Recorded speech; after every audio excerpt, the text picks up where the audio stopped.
So, with that little background, not being a mathematician, being a chemist, as we refer to, and chemistry not really involving much mathematics. The chemistry that my research group does in terms of pharmaceuticals, making new antibiotics, antibacterial agents, or taking what's important to Mexico, as well as pharmaceuticals, oil and gas, and converting them to value-added products, new materials, using almost identical science. So I thought rather than talk about that, I would focus on science policy, because I think for any country, be it Mexico, Canada, Mozambique, I'll pick some countries that are economically much less developed, Nicaragua, etc. For all different levels, I think one responsibility all of us have, to different degrees, is to be engaged, to use that word again, in educating and informing decision makers about why research is important to society, and therefore hopefully influencing the extent to which they invest or allocate funds to support CIMAT, to support the people, the costs of research, etc. And that's the way I became interested. I was simply a research chemist with a group, not interested in meeting a politician back in 1995, never met one up to then. And then Canada entered a crisis, a debt crisis. And for the first time in history, grants were cut. They'd never been cut before. 18%, 14 and 4 in a short time. And in the government, there were very big cuts. So a department like industry or commerce, 30% overnight, environment and so on. And there was low morale in the country. Many were leaving, not just for the United States, for elsewhere. And worse than all was what made me take action personally, was I saw internecine warfare. Chemists, never mind fighting chemists, arguing and fighting biologists, and then biologists, certain types of engineers and so on. It was a very unhealthy atmosphere. So I created a body of leaders of different associations, society, to work together and in collaboration with government, not in an adversarial role, in changing their mindset. And that turned out to be, in the end, a highly successful endeavor. And so, whether you're 40 years old, 70 years old, or none of you here are 18 to 20, being at least aware of these issues is important. If you can't devote any time to them, that's fine at this stage in your career. But perhaps at another stage, it would be valuable to do so. And interesting. It has to be something you want to do, not something someone wants you to do. So what I want to talk about is so-called national innovation agendas. I'll speak in English. The slides are in Spanish, hopefully to make it more intelligible. And what I'm going to do is basically give you Canada's experience, not to copy. Mexico is a different country with a different culture, a different set of values, just like the other countries we mentioned. And so you have to carve out your own path, your own way forward that's most appropriate to your country. But what Canadians find is in learning about what others do, they get ideas to benefit benefit Canada. So it works in a synergistic way, and that's why I think it's worthwhile presenting it. So we'll start many, not all, countries in the world develop what are called national innovation agendas.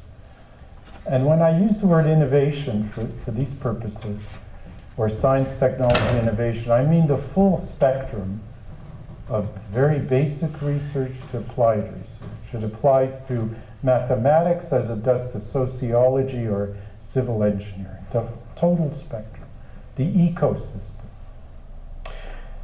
So what one wants to do is create an ecosystem to encourage innovation, S&T, so as to enhance, to improve on economic development, and also improve societal well-being, health, and other issues for the benefit of all. And second, that when you develop such strategies, it's our, not my personal, but a Canadian perspective, to do that in a consensus manner. That means to get industry, academic institutions, research institutions, and government, and not necessarily just the political level, research in government, to agree on a way forward. That's very important. And then once you have a strategy and you want to implementing that strategy takes place through different tools, different programs and initiatives. And one must monitor those. How well are they doing with each year? And also accountability. That's essential to ensure success of the whole objective or goal. So the Canadian experience, it was almost 7 years ago, May 2007, and next month will be 7 years, that the Prime Minister announced a new strategy for Canada. Canada's had a tortuous history with strategies. Every 5 or 6 years, for 40 years, 50 years, strategies come out. They make all kinds of statements, no priorities were set, up to this one, that is. And they're put on a shelf and little attention is paid after the initial announcement. But this was different. So this strategy in 2007, and the Prime Minister announced that already was a difference from previous ones, which were announced by a minister or the like. And it was called Mobilizing, that's in English and Spanish, Science and Tech to Canada's Advantage. And it identified 3 challenges, which are also opportunities for Canada, to encourage companies, industries to invest inside the company more in research, within the company. You'll see that's our biggest problem in Canada, up to today. Second, we are very good, we can always be better, in terms of education in colleges, universities. And then we are not good in encouraging the research that has potential application to be translated or transformed into practical use. And third, to develop highly educated and highly skilled people and to have receptive capacity. I mean, it's one thing to educate them, it's another thing to have jobs that are satisfying and appropriate to the education that the people had. And the last one was a topic for discussion last week with the senior people in the Mexican government, because that is very encouraging that it's a significant priority. I'm using the word priority for them at the present time. I'll get back to that later. This strategy was based on 3 pillars, 3 main components. First, in terms of knowledge advantage, research. Acquiring knowledge, some of which has no immediate use, no use in the future from a practical viewpoint, but very important fundamentally to science, for example. And build on our research capabilities and generate new ideas and new discoveries, new inventions, some of which might prove useful in the future. People, human resources, as I just mentioned, is really important to develop within the country and also attract to the nation and to retain them once they're here. And these two are precursors to entrepreneurial advantage, to translating knowledge, as I said. So those were the three pillars, and there were four principles at the bottom. The most important one is excellence. Never compromise on excellence in everything you do. Second, you need to have some priorities. Whether you're Australia, India, or others, South Africa or Canada, priority setting is essential. It has to add value to the nation. This means all kinds of research, from very fundamental to applied. It should never be the basis for the allocation of the majority of funding, because it's our view that majority of funding has to be available for the best ideas irrespective of area, because you don't know what conceptually new areas will arise in the future. But if I was asked this, I appeared before the Congress in Canada, the Parliament, what proportion should be, and so we did a study of all the countries in the world that set priorities, and there's amazing consistency of 30 to 33%, roughly a third of funds go to priority areas, but 2/3 go to the rest. And I think that's a very good measure, and that's what now exists in Canada. It didn't before. Third, as well, is to deal with issues of transparency, accountability in terms of use of funds, and using the funds for the purposes intended. And fourth, alliances, making partnerships, industry, university, CIMAT with a company, CIMAT with a government lab elsewhere, etc., center elsewhere. So I presented this to the European Union back 5-6 years ago. I was very surprised. There they call STI RTD, Research and Technology for Development, same thing. And on the end of the discussion, the chair said, we always look to the US for leadership, but this strategy shows that Canada is worth looking at. This is a framework, right? It's an outline with the key components. It's how you implement and how you do measure success or lack of and progress that's key. Because strategies without implementation and without accountability don't mean anything.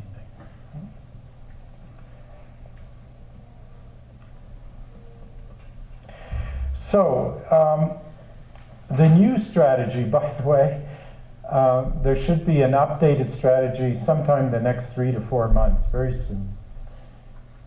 But the last part of the strategy from 2007, taking everything into account, then announced that all the advisory bodies to government related to research, development, etc., would be closed and replaced by one, what's called in English, overarching advisory council that serves all of government, serves Canada.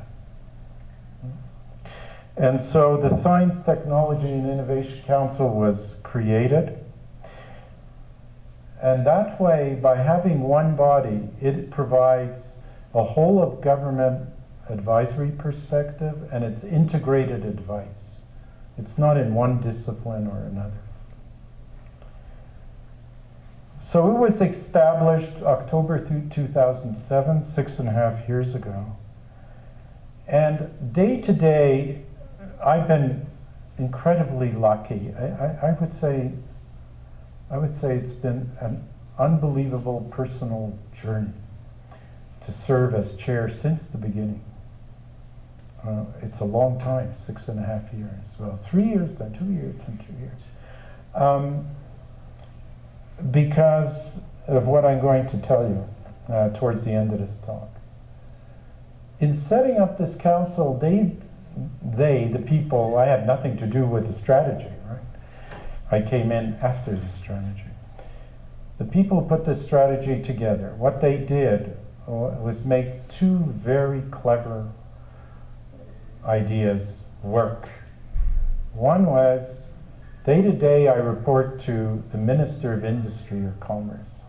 That minister is responsible for research across the government in social science, humanities, science, engineering, etc. Health is the only exception. It reports to two ministers, health and this minister. I see the Prime Minister once every 6 to 8 weeks as advisor to the Prime Minister. But what was brilliant was that any minister in the government, in cabinet, any secretary in a Mexican term, could come to us and ask for advice. Why was that smart? Well, instead of having just the Minister of Industry or the Prime Minister come, by having more than half now, 75% over the period have come, that means they're interested. They're asking for advice on whatever subject. Clinical research, big science, I'll give examples. That means when they're sitting making decisions as a cabinet, science is in their mind. It's not in the mind of one or two ministers. That has changed the landscape in the country. Governments. Okay?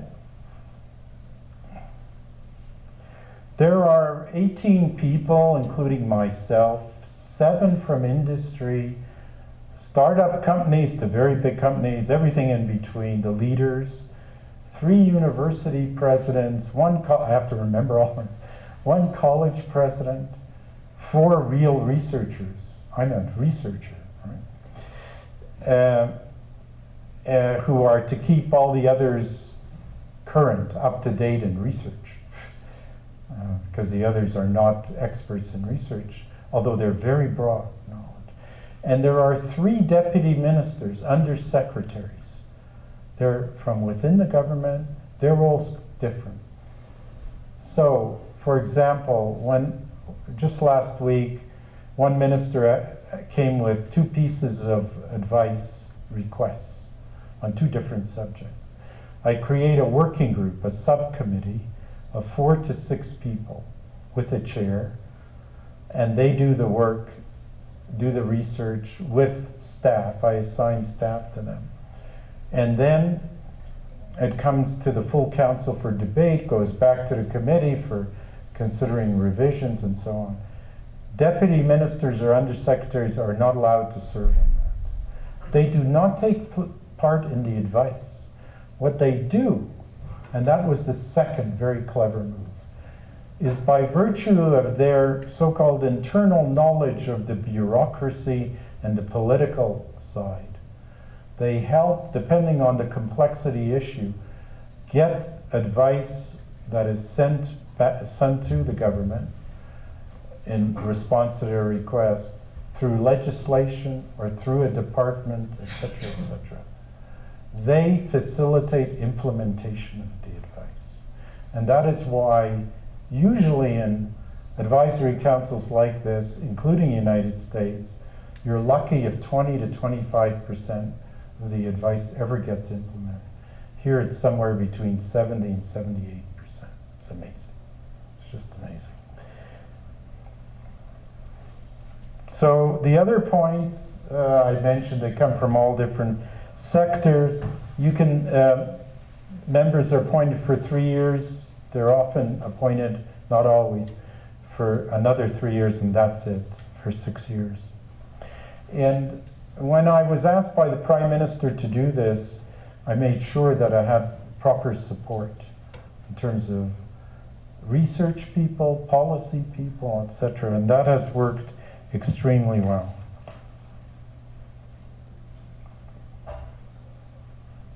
So I mentioned the operational advantages. I won't go through everything here. So the members, they come from all over Canada. They're in all different areas of expertise. Nobody has a right for a position. There's no position for people in mathematics or in chemistry or other. It's based on the merits and on the breadth. That's it. Although you're sensitive that you need, with all the appointments, to have your bases covered. And when we do, as a working group does charge a request for advice, it consults anywhere in the world, by Skype, in person, or the person comes, etc. We'll seek out the experts no matter where they are. So these networks are very important on the outside, but then, as I noted already near the bottom, the deputy vice ministers, they know the inside extremely well. I can tell you, as a former vice president of university, senior university officials, including presidents, think they know how government operates. Not true in most cases. It operates very differently. Having been there the first year, I had a completely different concept of how government actually functions day to day than from the outside. I'm half in and half out. It's very unusual. So the mandate of STIC, the acronym, is to provide advice. That's the main role. But the second role turned out to be extremely important. That is to produce for the public State of the Nation reports in science, technology, innovation. And they're to compare us to the world in different performance indicators. So through these two mandates, the government can monitor and provide accountability on the entire national innovation agenda. Just to give you last before we leave the advice role, and by the way, the advice is confidential to the Prime Minister and Cabinet. When they decide to approve it, it's public, of course. Right? So to give you examples, clinical research, what should Canada's strategy be? From an ethics perspective, from a research perspective? Third, how do you recommend reducing time to bring a drug to market? The regulatory function? That was challenging. And that advice was accepted, and two ministers were given responsibility. Health for ethics and research, and the Minister of Industry for reducing time to market. Big science projects. On what basis should Canada participate in CERN and other international big science? How should it prioritize its own? University industry partnerships, best practices, etc. Procurement, government buys a lot, billions and billions of dollars, and even more pesos. And it's not only the national government, even more important are the state or municipal, the local government. The government of this city buys so much. And how can you use procurement to stimulate innovation, research and development? That was tough, but great. And the government has implemented, not all of it yet, but I'll talk about one major issue. Then present us with bold ideas, imaginative ideas for new PhD, types of PhD scholarships, postdoctoral fellowship, beside the usual ones, which we have, which you have too. Advanced research computing, this has been a challenge in Canada. And so we were asked how to modernize the governance across the country. And sub-priorities, which I mentioned, was the first thing we were asked by the Prime Minister himself. These were the 4 priority areas, environment and so on. Nice, but general, too general. So we were asked, tell us, what are the 2, 3, or 4 sub-priorities or themes that we should invest in? And so I'm not going to go through all this. You can look at it yourself. By the way, anyone's welcome to the slides. So again, the working group, 6 people, presented this to the council, debated it 2 or 3 times. In 6.5 years, I have never taken a vote. I operate by consensus. It takes longer, I'll be very honest, but everyone signs each piece of advice. It's unanimous, no exception. When this was sent into cabinet, it was the whole document, you have to provide the background, it was accepted without changing a single word. And the number 2 in the government phoned me to say STIC has achieved instant, outstanding credibility to the leadership of this country. Good beginning.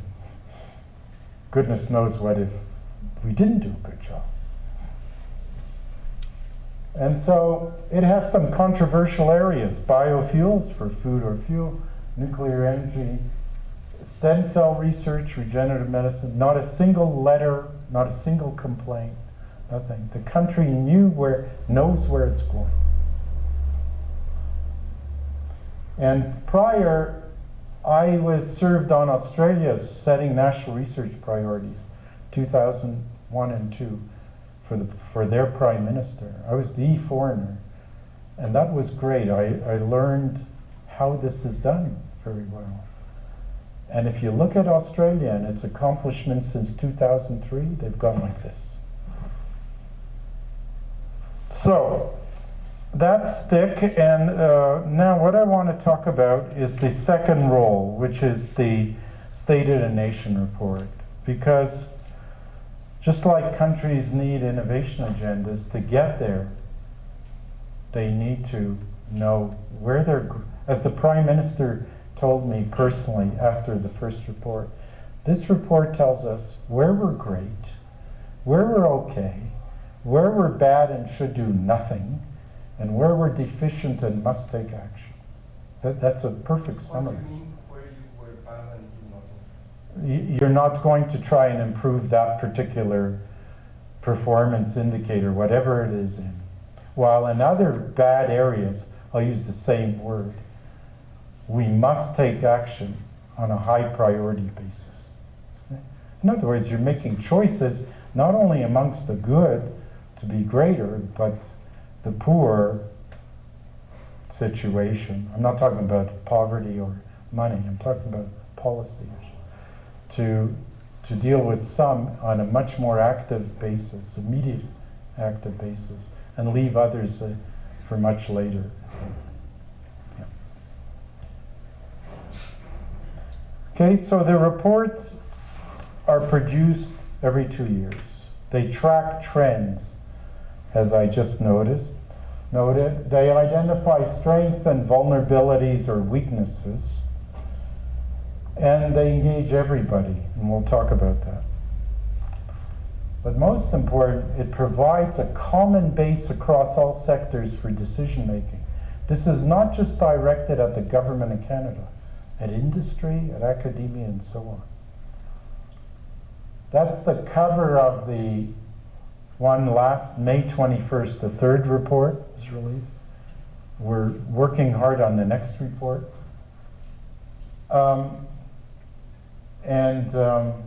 I'll talk about the reaction to it later.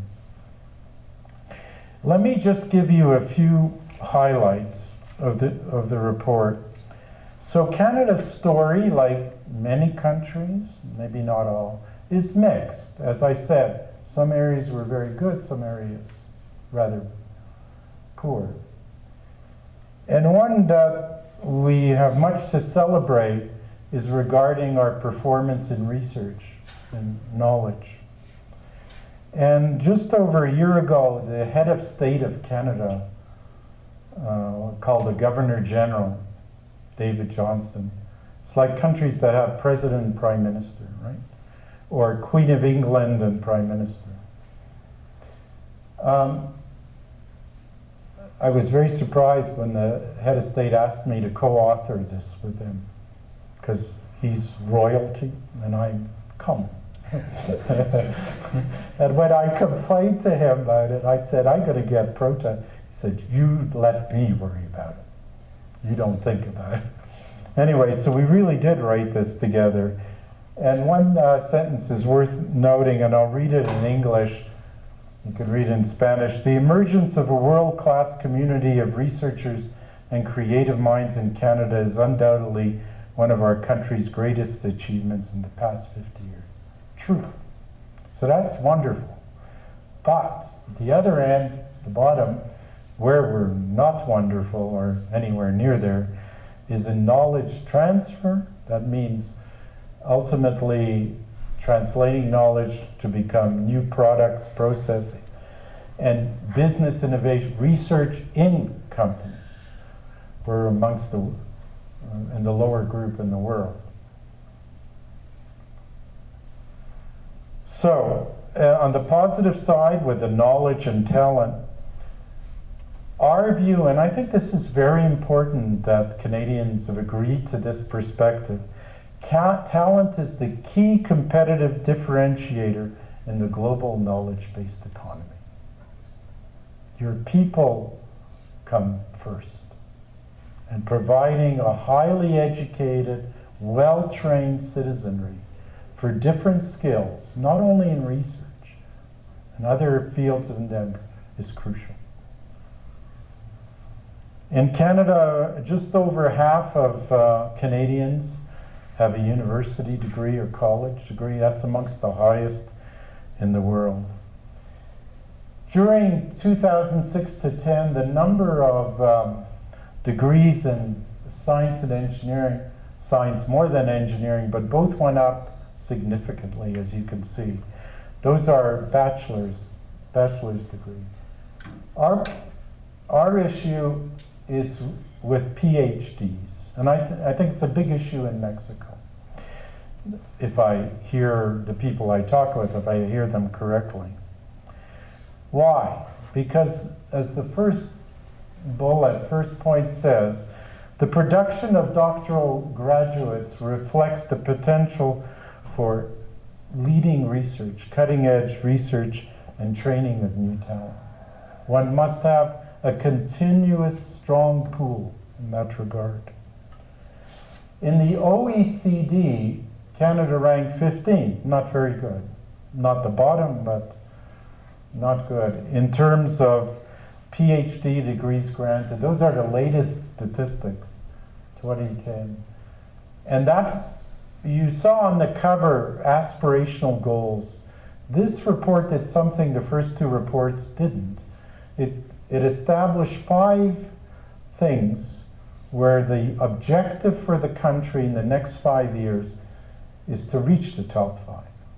Some of these are rather easy, and some of these are going to be challenging, but all are important. So right now we're at 64% of 100% of reaching the top 5. We have made enormous progress with PhDs. 48% science, 39% in engineering, just like the undergraduate degrees. So we're doing very well. The trouble is others are doing even better. And the third point is we're starting from a lower number. It's easier to go up higher.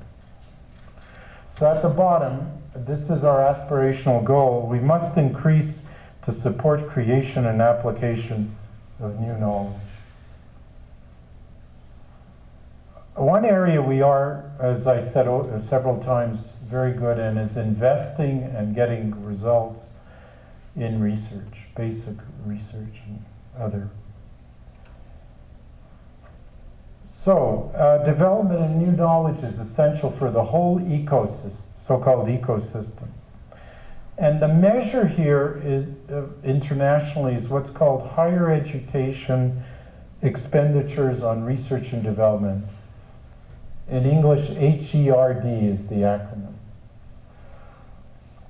We have declined. We used to be, in 2007, we were number 2 in the world. We're now 6. So that's 0.68% of GDP for investment in publicly funded institutions.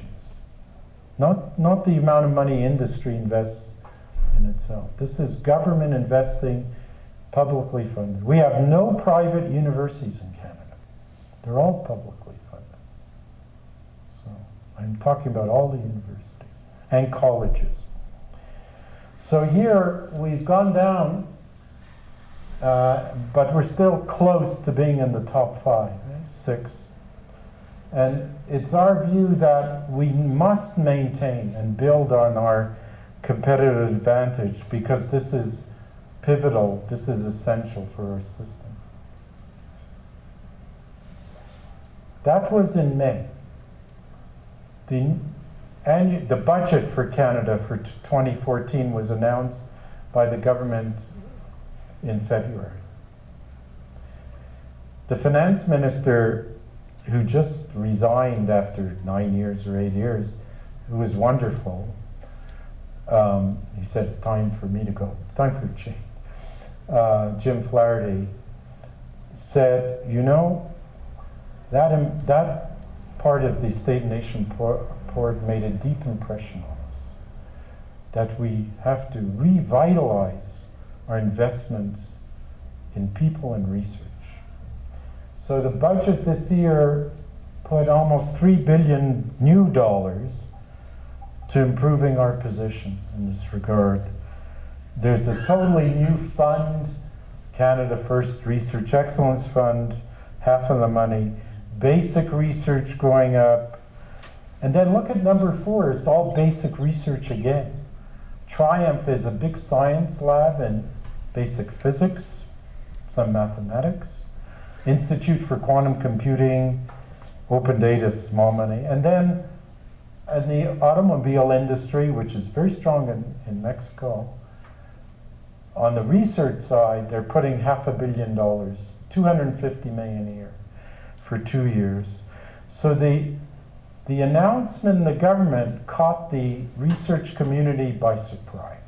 I must say that. They never expected this, because budgets were going up at very, very little or staying stationary. And this was the gold winner in the budget, research, which was surprising and very encouraging for the future. I mentioned earlier about bold people initiatives, scholarships. So when the council was asked, come forward with ideas, we did. And so we proposed 3 programs. One for graduate PhD students. Our regular PhD scholarships are around $34,000 to $36,000 a year, Canadian.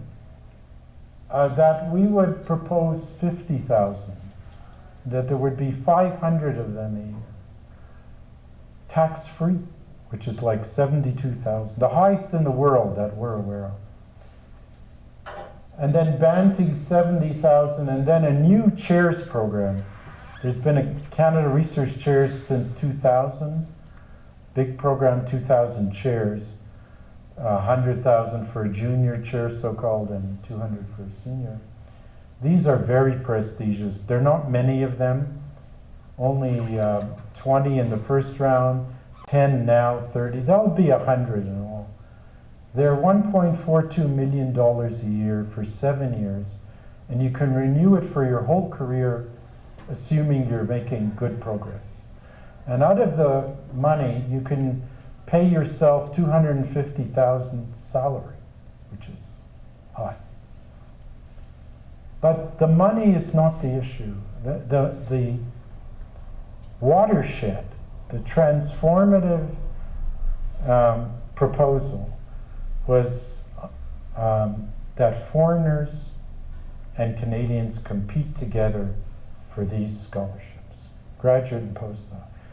I sent in the advice letter, didn't hear for about 2 weeks, then got a call from the Prime Minister's office. These are bold proposals. But can you explain to us why you're recommending, you as a council, that foreigners be eligible? They've never been eligible before. So I said, I'll get back to you, and had a conference call, which is very, very rare, of the whole council for an hour. And we agreed on and wrote one-page letters saying, these people from Mexico, Sri Lanka, Morocco, anywhere, assuming they come to Canada on one of these pre- or postdoctoral scholarships, will go back to their country, and if they have favorable impression, they will be our ambassadors. That's very important for future relations between countries and future personal relationships. And the cabinet approved the PhD scholarship, and that was really a change in the country. So since then, new programs with people have all had foreigners and Canadians competing fairly. There's no quota. It's not 25% foreigners, 50% foreigners. It varies from year to year. In the Vanier, 48% in the last one. In the Banting, the first year, 25%, then 40%. And I'd like to see more Mexicans apply for these. I see Brazilians, I see Chileans, well, everywhere, right? There are some Mexicans who hold, a couple who hold Vanier.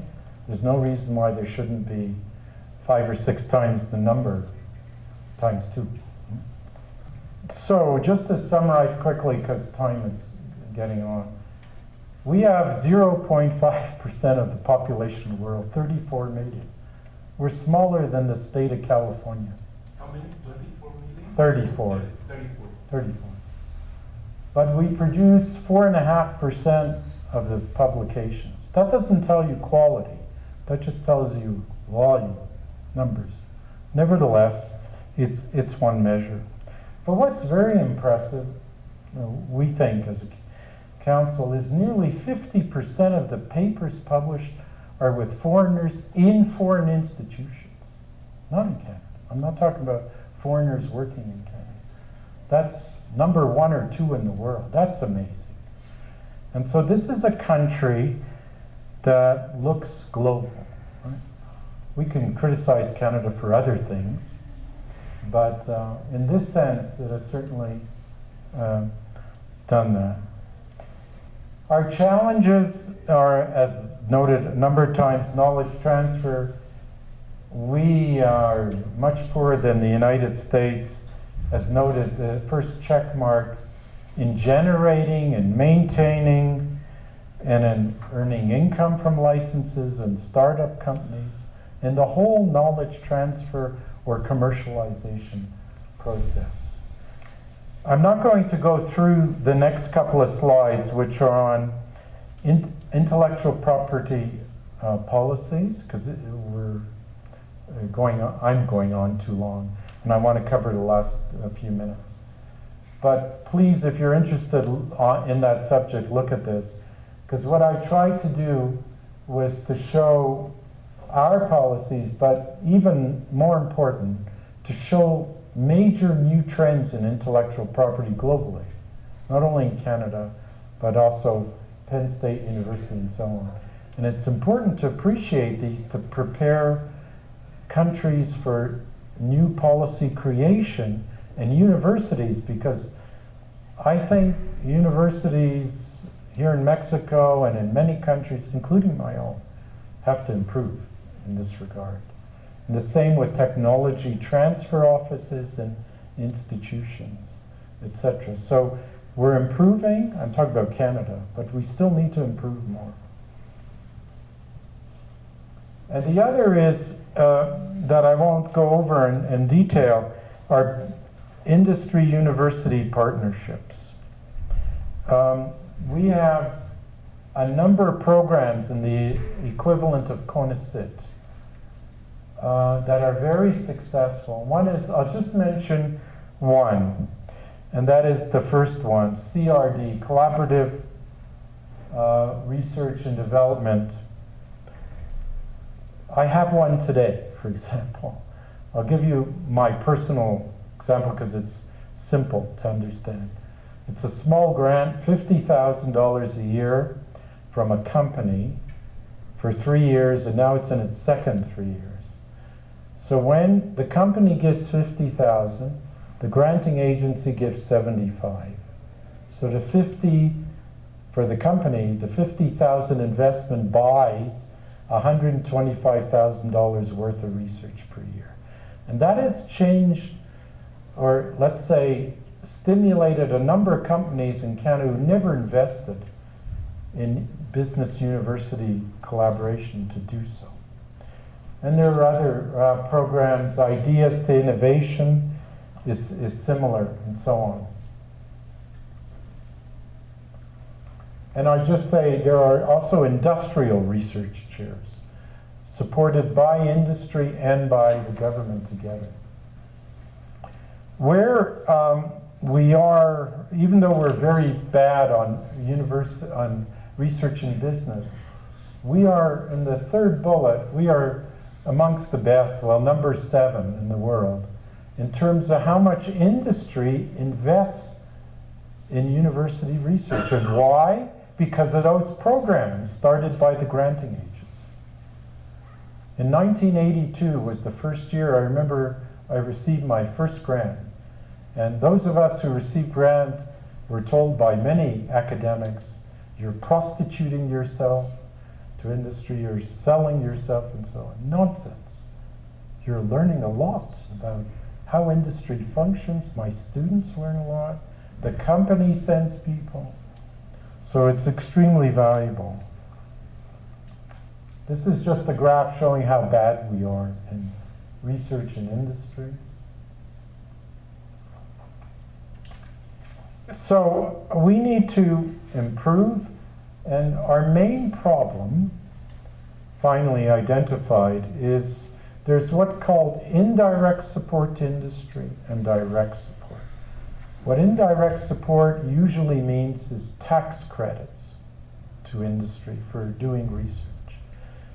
Up until 2 years ago, we were number 1 in the world for 22 years in a row. It hardly improved research and industry. And there's over $6 billion a year on tax credits. And 2 years ago, the same finance minister moved $500 million as a start to direct support. We have direct support means direct support to companies for peer adjudicated grants, grants that are subjected to peer review and so on. And you need both. Both add value.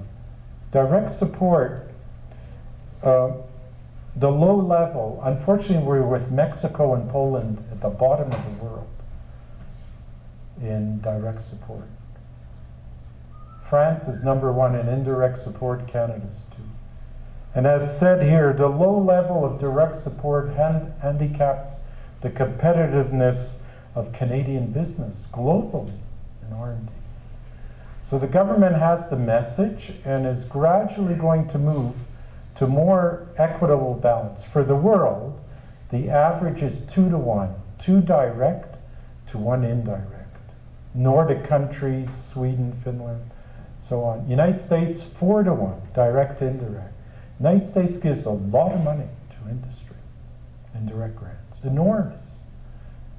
You know, some of the biggest companies in the United States and in the world would not conduct some of the basic research that they do for their next generation products without the direct support from industry. This is just a list of direct support. You can look at it at your leisure in different areas like sustainable development and so on. I want to close by talking about the reactions to this report. What we do in Canada, and this was a magnificent idea by a member of the council before the first report. He said, in addition to giving a national press conference, so I bring with 3 members of council. I don't want it personalized so that we represent council. It's not a person, it's council. And we have a 1-hour session or so with reporters who are in the room and watching us, right, remotely. But this person's idea was, why don't you have sessions, information sessions, in 6 or 7 or 8 cities from the West Coast to the East Coast, by doing it in collaboration with Chamber of Commerce of the city, en français, Chambre du Commun, I don't know in Spanish, or with Board of Trade. That was spectacularly successful. So 200, 300, 400 people, nurses or school principals or police, men or women, mayor of city, everybody's there. And what has that done? That has made innovation, again, like ministers around a cabinet table, down to a grassroots level.